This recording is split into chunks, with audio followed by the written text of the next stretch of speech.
So that's a wrap on existentialism is humanism, right? That's kind of what we wanted to do. Where we, boy, it's bright, sitting in the sun. The ideas there, right, of existentialism. I'm hoping that as we've looked at this, as we've sort of concluded with reading through and talking through this, you can see that this is not such a scary thing, right? It's not such a terrifying philosophy. It's actually a philosophy that in many cases makes a lot of sense as far as bringing in responsibility, as far as asking people to take their own lives into their own hands and make good choices. Are there some issues with it? Sure. And are there things that happen later in Sartre's life that may really sort of come back and say, maybe he didn't believe in this so much? Yeah, there are. In another philosophy class, we might end up talking a lot about that and about the fact that, towards the end of Sartre's life, he seemed to renounce some of these ideas, that this is a philosophy that really, if I'm completely honest with you, looks great and works very well to a certain point, but comes against such huge limitations eventually that it's great to think about, but not super practical when it comes to living it out, right? There are parts of existentialism that I think are very valuable, that I think we do need to take with us, right? That we do need to look at and say, we are capable of being more responsible and of being better people if we really do take into account, do our actions speak of sort of a universal idea. If I do something and, it is not an honest choice, an honest evaluation of the way I feel, should I really do it, right? It makes us question, I think, what we are doing and who we are as people. I think that's very valuable.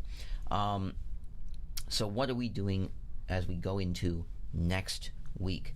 The most important thing is going to be, having your group discussion, making sure you talk through existentialism, make sure that you talk through both what Kierkegaard said and what Sartre said. What are the differences? What are the commonalities that they have?